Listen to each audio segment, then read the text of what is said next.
Ginette Mercordi. E io adesso mi sono fatta le unghie. Se è scritto Ariana Grande si fa le unghie, perciò me le sono fatte, perciò me lo devi ridare. No.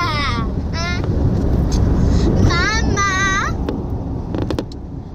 che cosa vuoi tesoro? C'è poco una patetica scena Sam Cat, Arianna e Ginette.